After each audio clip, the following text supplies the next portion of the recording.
এক গোপন পরিকল্পনা ও সাথীর উদ্যোগে আজকের পর্বের শুরুতে দেখা যায় এক চরম রহস্যের পরিবেশ। সাথীর মা নিজের কিছু ব্যক্তিগত ও পারিবারিক সংকটের কারণে কাউকে কিছু না জানিয়ে একটি গোপন সিদ্ধান্ত নেন। তিনি ঠিক করেন বাড়ির লোকজনকে না জানিয়ে তাদের প্রত্যেক জমিটি বিক্রি করে দেবেন। এই উদ্দেশ্যে তিনি এলাকা থেকে এক দালালের মাধ্যমে ক্রেতার সঙ্গে কথা বলেন এবং প্রয়োজনীয় কাগজপত্র নিয়ে দুপুরের দিকে রেজিস্ট্রি অফিসের দিকে রওনা হন। সাথী কোনোভাবে তার মায়ের এই আকস্মিক নিখোঁজ হওয়া এবং আলমারির কাগজপত্র উল্টাপাল্টা দেখে সন্দিহান হয়ে ওঠে। এক চরম অস্থিরতা নিয়ে সে মায়ের খোঁজে বেরিয়ে পড়ে। গল্পের সবচেয়ে বড় মোড় আসে যখন সাথীর মা রেজিস্ট্রি অফিসের পেছনে একটি নির্জন জায়গায় ক্রেতার জন্য অপেক্ষা করছিল। তবে তিনি জানতেন না যে এই পুরনো চুক্তির পেছনে আসলে কে রয়েছে। ঠিক তখনই সেখানে গাড়ি থেকে নেমে আসে স্নেহা। স্নেহা আগে থেকেই এই সুযোগের অপেক্ষায় ছিল এবং সে চতুরতার সাথে সাথীর পরিবারকে আর্থিকভাবে কোণঠাসা করার জন্য এই জমিটি নিজের নামে কিনে নেওয়ার হক কষিয়েছিল।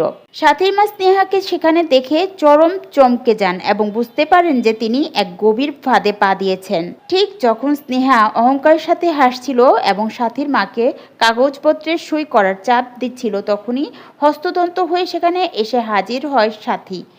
চোখের সামনে নিজের মাকে স্নেহার মতো এক কুচক্রী মানুষের কাছে জমি বিক্রি করতে দেখে সাথীর পায়ের তলা থেকে মাটি সরে যায়।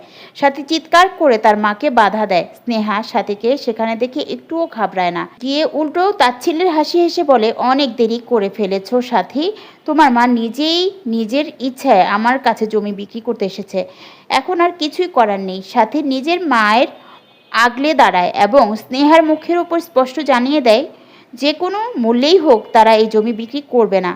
নিজের মায়ের এই অসহায়তা এবং স্নেহার কাছে এভাবে ধরা পড়ে যাওয়ার ঘটনা সাথীকে ভেতরে ভেতরে ভীষণভাবে ক্ষুব্ধ ও অপমানিত করে তোলে।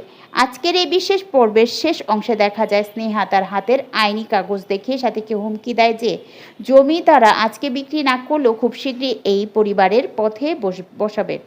সাথী তার মায়ের হাতে ধরে সেখান থেকে চলে আসার সময় স্নেহার দিকে তাকিয়ে চ্যালেঞ্জ ছড়ে যে সে বেঁচে থাকা স্নেহায় কোনো অন্যায়ের উদ্দেশ্য সফল হতে দেবে না। সাথী কি পারবে স্নেহার এই ভয়ঙ্কর চ্যালেঞ্জের হাত থেকে তাদের প্রত্যেক সম্পত্তি, জমি আর মায়ের সম্মান রক্ষা করতে, নাকি স্নেহা নতুন কোনো ষড়যন্ত্রে তাদের জড়িয়ে ফেলবে? এই চরম উত্তেজনা আর পারিবারিক সংঘাতের মধ্য দিয়ে শেষ হয় আজকের পর্বের মূল গল্প।